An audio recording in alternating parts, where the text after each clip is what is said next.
तो प्रधानमंत्री नरेंद्र मोदी ने साफ तौर पर कहा कि एमएसपी जारी है और जारी रहेगी। जो लोग ये कह रहे हैं कि एमएसपी बंद होगी, ये सबसे बड़ा झूठ है। साथ ही ये भी कहा कि अगर एमएसपी नहीं देनी होती तो हम स्वामीनाथन आयोग की रिपोर्ट को लागू ही क्यों करते। सभी सहयोगी इस वक्त हमारे साथ जुड़ चुके हैं। रायसेन से मनोज शर्मा हमारे सहयोगी हमारे साथ है, सिंगू बॉर्डर से अमित सिंह जुड़ चुके हैं और साथ ही मेरठ से उमेश श्रीवास्तव, वरिष्ठ पत्रकार शेष नारायण सिंह भी हमारे साथ हैं। लेकिन सबसे पहले मनोज आपके पास आते हुए, क्योंकि वहां पर प्रधानमंत्री मोदी की तरफ से संबोधन हुआ, किसानों के बीच आप मौजूद हैं, बड़ी कोशिश और एक एक बात प्रधानमंत्री मोदी ने खोल कर रख दी, लेकिन इस सब के बीच किसान कितने आश्वस्त नजर आ रहे हैं? गायत्री, तीन अहम बातें थी, जो तीन डर थे जो लगातार कहे जा रहे थे। मैं कैमरामैन से गुजारिश करूंगा कि वो दिखाएं। यहाँ तमाम किसान एक चौपाल की शक्ल में यहाँ पर एक घेरा बनाकर बैठे हैं और ये वो किसान हैं जिन्होंने बड़े गौर से प्रधानमंत्री नरेंद्र मोदी को सुना था जब वो वर्चुअल रैली यहाँ पर कर रहे थे। जो तीन अहम बातें उसमें उठ के आई, चलिए अब मैं वो तीन अहम बातें दोहराता नहीं हूँ। आप बताइए, प्रधानमंत्री की जो आपने रैली सुनी उसमें आपको सबसे अहम बात क्या लगी? सबसे नंबर अहम बात है कि कभी मंडी बंद नहीं होंगी किसानों के लिए। किसान कहीं पे भी अपना माल बेच सकता है, एमएसपी खत्म नहीं होगी। और अभी जो लागू हुआ है उससे हमारी धान 2000 बिकती थी, आज वो 3000 रुपये बिक रही है। 3000 रुपये बिक रही है। देखिए, एमएसपी बंद नहीं होगी। और अब ये मैं आपके साथ बैठूं, दादाजी आपका क्या नाम है? आपने क्या बोया? और ये प्रधानमंत्री जी को सुनने के बाद आपको लग रहा है कहीं आपके मन में डर है कि आप जो खेत में पैदा करते हो कहीं वो अच्छी कीमत पर ना बिके? अच्छी कीमत पे ही बेचेंगे नहीं। लेकिन प्रधानमंत्री को सुनने के बाद थोड़ा भरोसा जागा। हाँ, अच्छी भाव में बेचें बस। हमारा जो गल्ला है वो प्रधानमंत्री ऐसे हैं देश के का हर किसान का अच्छा भाव से बिकेगा।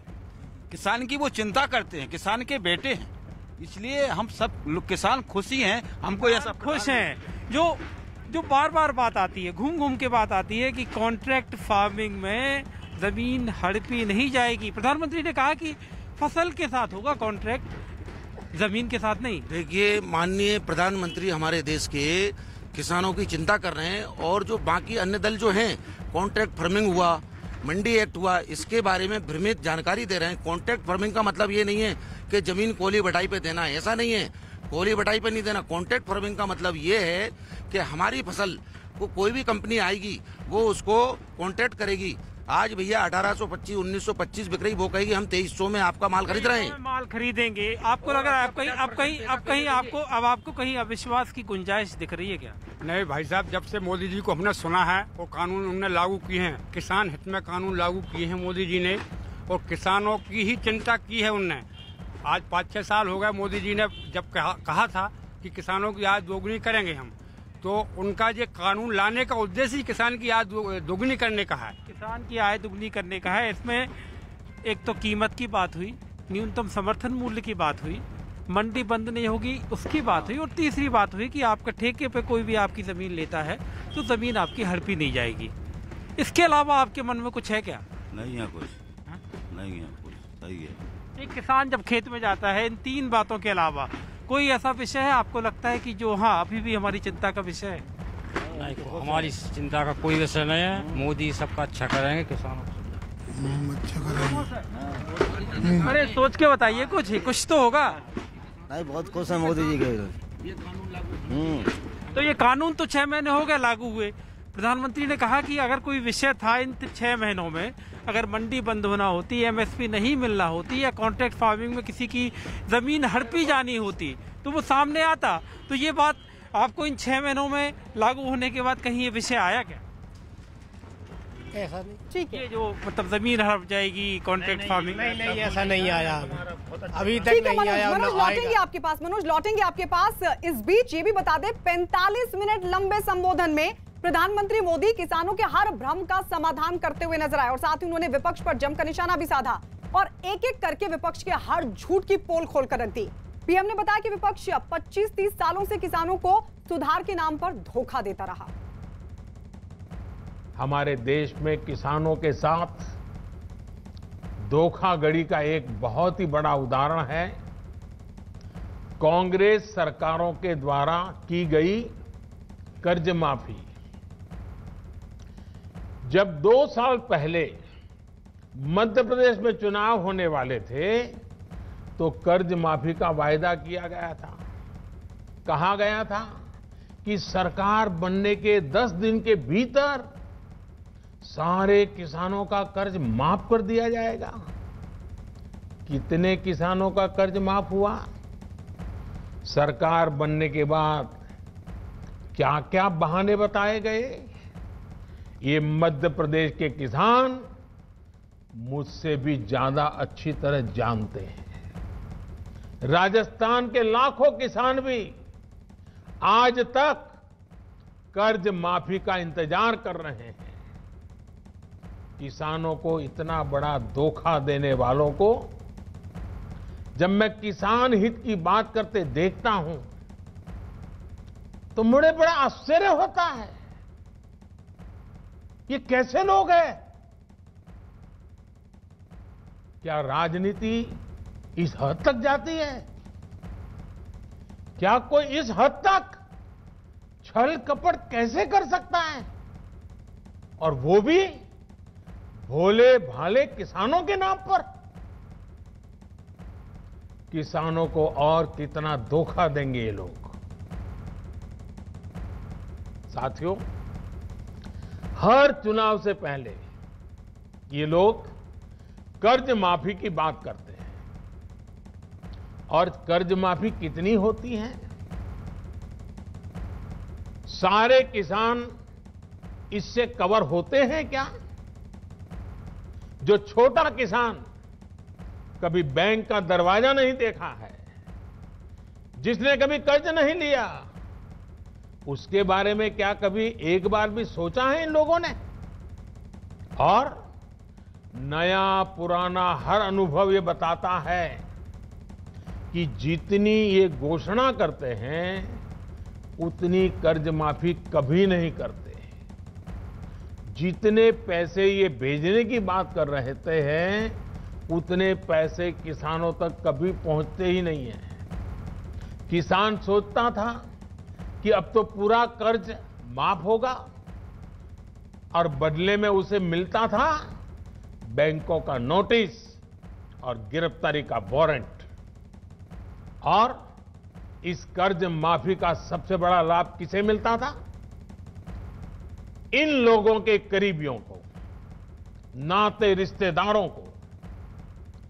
अगर मेरे मीडिया के मित्र अगर थोड़ा खंगालेंगे तो ये सब 8-10 साल पहले की रिपोर्ट में उन्हें पूरी तरह कच्चा चिट्ठा मिल जाएगा। यही उनका चरित्र रहा है। तो कई उदाहरणों के साथ विपक्ष पर भी जोरदार हमला प्रधानमंत्री मोदी की तरफ से। हम सीधे रुक कर लेते सिंघू बॉर्डर। अमित सिंह हमारे सहयोगी वहां पर मौजूद हैं। अमित, क्योंकि चिंता वहां के किसानों की भी है जो ठंड में पिछले 22 दिनों से लगातार आंदोलनरत है, लेकिन एक बड़ा संदेश प्रधानमंत्री मोदी का यहां से उन किसानों के लिए भी। जी हाँ, बिल्कुल। सभी किसानों के लिए बड़ा संदेश है प्रधानमंत्री मोदी का। 47 मिनट तक प्रधानमंत्री ने अन्नदाताओं से बात की है, अन्नदाताओं को बताया है कृषि सुधार कानून के फायदे के बारे में। लेकिन जब हमने जो प्रधानमंत्री का जो बातचीत था उस बारे में जब यहाँ के किसान नेताओं से पूछा तो किसान नेताओं ने साफ साफ लफ्जों में कहा कि वो मध्य प्रदेश के किसानों से क्यों बात कर रहे हैं, उन्हें हमसे बात करनी चाहिए। जब उनको हमने कृषि सुधार कानून के बारे में उनके बारे में पूछा तो उन्होंने बात को टाल गए और वो कहते हैं कि उनका आंदोलन और तेज होगा। लेकिन अगर बात करें तो अगर यहाँ केवल सिंघू बॉर्डर को अगर हम छोड़ दें तो सिंघू बॉर्डर के अलावा जितने भी दूसरे किसान हैं, यहीं अगर बात करें तो यहाँ से 5 किलोमीटर की दूरी पर सोनीपत में जितने भी किसान यहाँ पर खेती कर रहे हैं, उनका साफ साफ कहना है कि उन्हें कृषि सुधार कानून बढ़िया लग रहा है, उनके लिए ठीक है। तो फिलहाल जो सिंघू बॉर्डर पर जो किसान बैठे हुए हैं, जो खासतौर से पंजाब से आए हुए हैं, उनका साफ साफ कहना है कि उनका आंदोलन तेज होगा। तो वहीं दूसरे किसान जो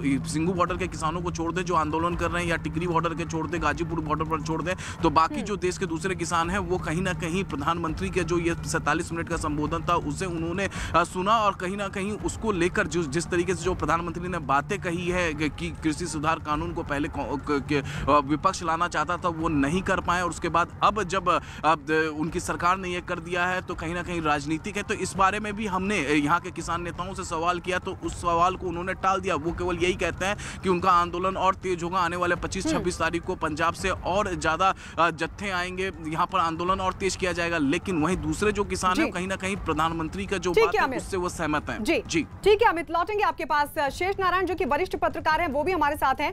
शेष जी, प्रधानमंत्री नरेंद्र मोदी के संबोधन में आज की सबसे बड़ी बातें क्या रही आपकी नजर में? सबसे बड़ी बात यह है कि अगर किसानों को प्रॉब्लम है तो हमें बातचीत कर लें, हम उनको ठीक कर देंगे। दरअसल ये जो कृषि की नई नीति है ये बहुत दिन से ड्यू थी, आना थी। डॉक्टर मनमोहन सिंह ने ट्राई किया, नहीं कर पाए। उसमें केवल 2 बातें हैं जिन पर उनको गौर करना पड़ेगा। एक तो बिजनेस फोर्सेज को नहीं डिसाइड करने देना प्राइस। ये एमएसपी वगैरह जो है कुछ दिन बाद रिलेवेंट हो जाएगा। अरे भाई, जब कॉन्ट्रैक्ट फार्मिंग शुरू हो जाएगी तो किसान से क्या मतलब एमएसपी से, चाहे जिस भाव बेचे वो। किसान से जो कॉन्ट्रैक्ट फार्मर है वो एक अमाउंट तय कर लेगा, लेकिन एक गारंटी करनी पड़ेगी कि अभी उसमें प्रोविजन है कि एसडीएम की कोर्ट में जाके मामला तय होगा। नहीं, एसडीएम नहीं, उसको लीगल करना पड़ेगा। प्रधानमंत्री इस बात को मेरा ख्याल है मान जाएंगे, सरकार मान जाएगी, लोग बात करने तो हमें। तो दूसरी सबसे बड़ी बात जो है वो ये है कि मार्केट को तय करने दो को क्या चीज है। जैसे अब पंजाब में गेहूं है, पंजाब में धान है, क्यों पैदा कर रहे हो भाई? आप तो प्रोग्रेसिव फार्मर हो, आपके पास सरप्लस है, पैसा है, आप कमर्शियल कैश क्रॉप्स पैदा करिए, गेहूं वगैरह उधर जाने दीजिए। और गेहूं एक्सपोर्ट भी नहीं होता है, ध्यान रखना, वो सरप्लस सड़ता है एफसीआई के गोदामों में। तो वो एग्रीकल्चर को वायबल बनाने का एक बहुत बढ़िया तरीका है। यानी 50 साल पहले जिस परिवार में 5 एकड़ जमीन थी, वहां पे आज 20 टुकड़े में हो गए हैं, तो एक आधा एकड़ बच गई है। तो वो सारा कॉन्ट्रैक्ट फार्मिंग के जरिए वो कमर्शियल हो जाएगा। ये इसका खेल है। और इसलिए उनकी जो सबसे जरूरी बात मेरी समझ से है, ये लोग आमने क्रॉस द टेबल बैठ के बात करें, सारी समस्या खत्म कर दें। केवल एसडीएम की कोर्ट का कम से कम, जो मैं समझता हूँ, मैं जानता हूँ एसडीएम को मैनिपुलेट किया जा सकता है, लेकिन अगर कोर्ट का रास्ता कर दिया, क्योंकि कॉन्ट्रैक्ट फार्मर अगर आपके खेत पे कब्जा करना चाहेगा तो कर लेगा, फिर उसको आप हटा थोड़ी पाएंगे। जी ठीक है। इस बीच